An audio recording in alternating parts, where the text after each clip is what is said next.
ఆంధ్రప్రదేశ్ రాజకీయాల విషయానికి వస్తే ఆంధ్రప్రదేశ్లో కూటమి ప్రభుత్వం ప్రభుత్వ మెడికల్ కాలేజీలని ప్రైవేటైజ్ చేస్తోందంటూ వైఎస్ఆర్ కాంగ్రెస్ పార్టీ ఆరోపిస్తోంది సార్. ఇప్పటికే వైసీపీ శ్రేణులు కొన్ని మెడికల్ కాలేజీల దగ్గర ధర్నాలు కూడా నిర్వహించారు. రీసెంట్గా మండల్లో కూడా వైసీపీ ఎమ్మెల్సీలు నల్ల కండువాలతో నిరసన వ్యక్తం చేసిన పరిస్థితి. సో లోకేష్ దీని మీద స్పందించారు సార్. పీపీపీ అంటే ప్రైవేట్ కాదు, ప్రభుత్వ ఆస్తుల్ని మేము అమ్మడం లేదు అని చెప్పి. ఏంటి సార్ లోకేష్ చెప్తూ ఉన్నారు పీపీపీ అంటే ప్రైవేట్ కాదు అని. అలా పీపీపీ 3 Pలు కదా, ఒకటి పబ్లిక్ ప్రైవేట్, మనకి ప్రైవేట్ లేదంటే ఎట్లా? సో దాని పేర్లోనే ఉంది కదా.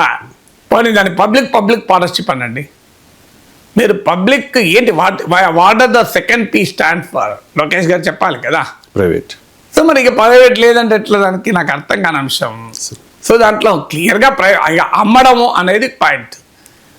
అమ్మడము అంటే అమ్ముతలేరు కావచ్చు, కానీ ప్రాక్టికల్గా జరిగేది అమ్ముతున్నారు, కనీసం డబ్బులు వస్తాయి. ఇది ఇంకా దారుణం.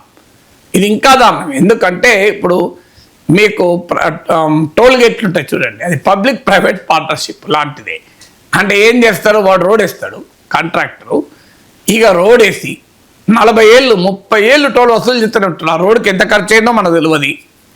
సో అసలు ఖర్చు ఎంతో తెలియదు, ఆన్ పేపర్ చూపెట్ట ఖర్చు ఎంతో తెలియదు, రాజకీయ నాయకులతో ఉన్న మిలాఖత్ మనకు తెలియదు, అసలు ట్రాఫిక్ ద్వారా తను పెట్టిన పెట్టుబడి ఎన్నిసార్లు ఎన్ని రేట్లు ఎక్కువ వచ్చిందో తెలియదు.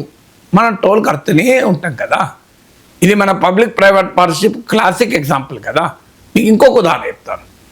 ప్రభుత్వము ప్రైవేట్ ఆసుపత్రులకు భూములు ఇచ్చిన ఉదాహరణలు ఉన్నాయి. పేర్లు చెప్తే బాగుండదు, కానీ హైదరాబాద్ నడుబొడ్డులో కూడా ఉన్నాయి. మీరు కావాలంటే వెరిఫై చేయండి. గవర్నమెంట్ చీప్గా ల్యాండ్ ఇస్తుంది. దాని రూల్ మొదలు పబ్లిక్ ప్రైవేట్ పార్ట్నర్షిప్లో రూల్గా పేదవాళ్ళకు చౌకగా వైద్యం చేయాలని చేస్తున్నారా? నాకు చెప్పండి, ఎక్కడ చేస్తున్నారు?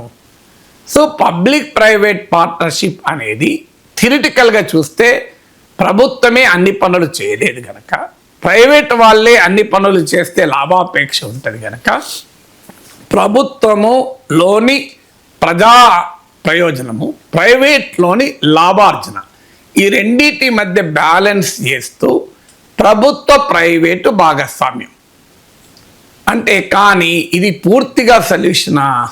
మైదా పిండి ఆరోగ్యానికి మంచిది కాదు కనుక గోధుమ పిండితో ఆయిల్ ఫుడ్ చేసుకున్నట్టు. ఆయిల్ ఫుడ్డే ఆరోగ్యానికి మంచిది కాదు, అందులో మైదా పిండితో చేస్తే ఇంకెక్కువ మంచిది కాదు కనుక గోధుమ పిండితో చేసుకుంటున్నాం. తేడా అదే. So public private partnership is not ప్రభుత్వ పని కాదు కదా. అదే నిజమైతే నేను ఇవాళ లోకేష్కు ఒకటి సూటి సలహా అడుగుతున్నా. మీరు చాలా గొప్పగా చెప్తున్నారు కదా పీపీపీ. గవర్నమెంట్ స్కూల్స్ ఉన్నాయి, మరి మంచిదే కదా, దాన్ని పీపీపీకి ఇచ్చేయరు. అదండి ఇస్తారా? ఇస్తామని ధైర్యంగా చెప్పమనండి, రెవల్యూషన్ వస్తుంది ప్రజల్లో. మీరే చెప్తున్నారు కదా పీపీపీ చాలా మంచిది. పీపీపీ అంటే అమ్మడం కాదు, పీపీపీ అంటే ప్రైవేట్ వారి దాతృత్వంతో ప్రభుత్వం అభివృద్ధి చేయడం. ప్రైవేట్ వారికి దాతృత్వం ఉండదు. That is not the character of the private sector. Private sector క్యారెక్టరే ప్రాఫిట్ మార్జిన్ మీద బతుకుతుంది. ప్రాఫిటీరింగ్ ఉన్నదా లేదా అనేది క్వశ్చన్ తప్ప ప్రాఫిటే తాపలేవు కదా. ప్రైవేట్ వాళ్ళు ఎందుకు వ్యాపారం చేస్తారు? పల్లెక వ్యాపారం చేస్తారా? అసలు వ్యాపారం వ్యాపారంలో దాతృత్వం నడవదు కదా, ప్రాక్టికల్గా నడవదు అది. That is not the way to run. నిమ్మకాయలో మీరు తీపి రావాలంటే ఎట్లా వస్తుంది? నిమ్మకాయ పుల్లగానే ఉంటుంది, దాని గుణం అది. దాని పులుపులో ఉండే బెనిఫిట్ దానికి ఉంటుంది. ప్రైవేట్ వాళ్ళ బెనిఫిట్ లేదేమి అని నేను అంటలేను. ప్రైవేట్లో మీకు ఎఫిషియన్సీ ఉంటుంది, ప్రొడక్టివిటీ ఉంటుంది. ఇప్పుడు మన దూరదర్శన్కు ప్రైవేట్ టీవీ ఛానళ్ళ వార్తల్లో తేరలేదా? దూరదర్శన్ వార్తలు ఇవ్వడం చూస్తాడా? ఒకప్పుడు ఓన్లీ దూరదర్శన్ రోజుల్లో ఎట్లుండేది? 5 గంటల 30 నిమిషాలకు బంగాళదుంపలు రకాలు సస్యరక్షణ చర్యలు, 6 గంటలకు పోలీసు దొంగ ధారావాహిక ప్రసారము, 6 గంటల 30 నిమిషాలు పందుల పెంపకంలో మెలకువలు. ఇది ఇట్లా వచ్చేది కావునా కాదా? ఇప్పుడు మనం చూస్తాను, నాకు చెప్పండి దూరదర్శన్ వార్తలు. సప్తగిరి యాదగిరి ఛానల్లో వార్తలు చూస్తాను రా, తెలుగు ప్రైవేట్ ఛానల్లో వార్తలు చూస్తాను. దూరదర్శన్కి మ్యాన్ పవర్ లేదా? బ్రహ్మాండమైన మ్యాన్ పవర్, వండర్ఫుల్ టెక్నాలజీ. నేను దూరదర్శన్లో ప్రోగ్రాంలు ఇచ్చాను, ప్రైవేట్ ఛానల్లో మాట్లాడాను. ఏ ప్రైవేట్ టీవీ ఛానల్ లేని ఇన్ఫ్రాస్ట్రక్చర్ దూరదర్శన్కి ఉంది. The best studio, talented man power. కానీ వర్కౌట్ అవుతలేదే. మీరు ప్రభుత్వము కొన్ని పనులు చేయలేదు. Governments are always not efficient. మీరు రైల్వే స్టేషన్లో బస్ స్టాండ్లలో గవర్నమెంట్ మేడే టాయిలెట్లు చూడండి ఎట్లుంటాయో. మనం వెళ్ళగలం ఆ లోపలికి? అదే ఒక 5 రూపాయలు తీసుకొని ప్రైవేట్ వాడు పెట్టారనుకోండి, అప్పుడు నీకు దాని అడ్వాంటేజ్ అనుకుంటుంది. అంటే గవర్నమెంట్ అనేది ఇన్హరెంట్లీ ఇన్ఎఫిషియెంట్. ఎక్కడైనా మీరు చూడండి, అంటే ఎందుకు ప్రజల కొరకు పనిచేయమంటే చేయడం వేరు, నా కొరకు చేయాలంటే వేరు. ఇప్పుడు నాకు ఒక ప్రభుత్వ ఉద్యోగంలో పనిచేసినప్పుడు నేను 8 గంటలు డ్యూటీ చేస్తాను.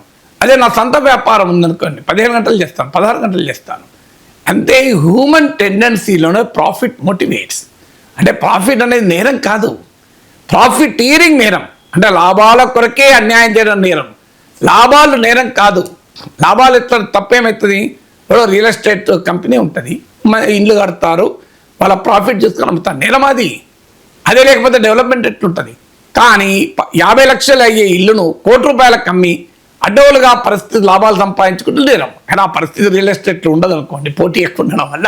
ఉదాహరణ చెప్తున్నా, వ్యాపారం చేయడము నేరం కాదు, ప్రాఫిట్ అనేది నేరం కాదు, ప్రాఫిటీరింగ్ నేరం. Difference between privatisation and commercialisation అది. అందువల్ల ఏది ప్రైవేట్లో ఉండకూడదు అంటే కరెక్ట్ కాదు. చైనా లాంటి కమ్యూనిస్ట్ కంట్రీస్లోనే ఇలా పెద్ద ఎత్తున ప్రైవేట్ సెక్టర్ని ఎంకరేజ్ చేస్తున్నారు. ఇది మూర్ఖత్వం. ఇంకా మొత్తం గవర్నమెంట్లో ఉండాలి. అంతే, మన గవర్నమెంట్లో ఉన్నప్పుడు ఒకప్పుడు ఏముండే మన పరిస్థితి? ఒక ఫోన్ కావాలంటే 5 ఏళ్ళు 10 ఏళ్ళు మీకు ఎంపీ రికమెండేషన్ ఉంటుంది తప్ప ఫోన్ దొరకదు. మీకు ఎంపీ రికమెండేషన్ ఉంటుంది తప్ప గ్యాస్ కనెక్షన్ రాదు. నాకు ఎంపీ రికమెండ్ చేస్తే ఫోన్ వచ్చింది ఫస్ట్. నాకు ఇప్పటికి గుర్తు, మా పెళ్ళప్పుడు ఒక మిత్రుడు ఎంపీకి కార్డు ఇచ్చాను. ఇచ్చి నేను కట్నాలు తీసుకోవడం లేదు, గిఫ్ట్లు తీసుకోవడం లేదు అన్నా. నేను ఛాలెంజ్ చేస్తాను, నేను ఒక గిఫ్ట్ ఇస్తాను నీకు, నువ్వు ఎట్లా తీసుకోవో చూస్తా అన్నాడు ఎంపీ. సార్ నేను ఎట్టి బస్సులో తీసుకోను సార్, దయచేసి ఏమనుకోకండి అని. నీకు నాకు ఛాలెంజ్ మిత్రమా అన్నాడు. ఏంటన్నా? చూడు, నేను నీకో కవర్లో గిఫ్ట్ పట్టుకొస్తా, నువ్వు రిజెక్ట్ చేసి చూస్తా అన్నాడు. అని వచ్చిండు. వచ్చి మా మ్యారేజ్ అయింది. అప్పుడే 5 నిమిషాల క్రితం నా జీవిత భాగస్వామి నాకు దక్కింది. ఆ కార్డు గిఫ్ట్ కవర్ తీశాడు. తీసి నాకు ఇవ్వలే, వెళ్ళి మా మేడంకి ఇచ్చి ఒకసారి ఓపెన్ చేసుకున్నామ్మా అన్నాడు. ఆమె తీసి ఓపెన్ చేసి నా చెవులో చెప్తాను, రిజెక్ట్ చేయకు, రిజెక్ట్ చెయ్యకు, రిజెక్ట్ చెయ్యకు అని. అదేంటి, నాకు ఆశ్చర్యం వేసింది. ఏం చేయాలి? 5 నిమిషాల క్రితమే భార్య అయిన వారి కోరిక కాదనగలనా? ఏంటది? Allocation of a gas cylinder MP కోటాల. ఆమెకు తెలుసు కదా గ్యాస్ సిలిండర్ లేకపోతే ఎంత కష్టపడాల్సి వస్తుంది రేపు పొద్దున. ఆమె చాలా సంతోషంగా థ్యాంక్ యూ అండి అని 2-3 సార్లు చెప్పింది. అని ఆ గిఫ్ట్ కవర్ తీసి ఆ బ్యాగ్లో పెట్టుకుంది. నాకు ఇవ్వకూడదు వెళ్ళే. ఎందుకు? గ్యాస్ సిలిండర్ని ఎలకేట్ చేస్తూ ఇచ్చిన లెటర్ అది. ఇవాళ ఆ పరిస్థితి ఉందా? మనం ఒకప్పుడు స్కూటర్ కొనాలంటే 6 నెలలు వెయిటింగ్. మా అన్నయ్య ఇంజనీర్ అయిన తర్వాత చేతక్ స్కూటర్ వచ్చింది. Congratulations, you have been allocated a Chetak scooter అని లెటర్ వచ్చింది. ఏమన్నా ఏందన్నయ్య నీకు స్కూటర్ గిఫ్ట్ వచ్చిందా? గిఫ్ట్ కాదురా, బుక్ చేసి 2 ఏళ్ళు అయింది, ఇప్పుడు అయింది. నువ్వు ఇమాజిన్ చేయగలవా ఈ తరం? స్కూటర్ కాదు, ఇప్పుడు BMW కారు నువ్వు 10,000 కట్టి మొత్తం తీసుకుని రావచ్చు. దిస్ ఈజ్ అన్ ఎకానమీ కదా. అంత గవర్నమెంట్ కంట్రోల్ ఉంటే ఎంత దరిద్రంగా ఎకానమీ ఉండే మనం చూసాం కదా. అసలు ఎంత ఘోరమైన ఎకానమీ ఉంటుంది. సో అందువల్ల ఆల్ గవర్నమెంట్ అనేది కరెక్ట్ కాదు. కానీ అదే సమయంలో ప్రైవేట్ తప్పు కాదు. నీకు అటు కాకుండా ఇటు కాకుండా మధ్యలో ఉంటా అంటే ఏం జరుగుతుంది? ప్రైవేట్ వారు నిజంగానే దాతృత్వంతో ప్రభుత్వం ఇచ్చేటువంటి సహకారాన్ని అందించి సమాజంలో సేవా దృక్పథంతో ఏది ఆశించకుండా చేయడం అనేది public private partnership ideal situation. It is just impossible. Ideal నాకు చూపెట్టండి ఒక్కటి. PPPలో బాగా సక్సెస్ అయిన ఎగ్జాంపుల్ చూపెట్టండి. 108 బస్సెస్, 108 సర్వీసెస్. అందరికీ తెలుసు కదా, 95% గవర్నమెంట్ ఇచ్చేది, 5% ప్రైవేటు. ఆ 5% కూడా రియాలిటీ ₹10 అయ్యేది ₹12 చూపెట్టి ప్రభుత్వం చేత 95% తీసుకుంటే వాస్తవంగా వీళ్ళు పెట్టేది ఏముండదు. This is how PPP runs మన ప్రపంచంలో, దేశంలో ఎక్కడైనా.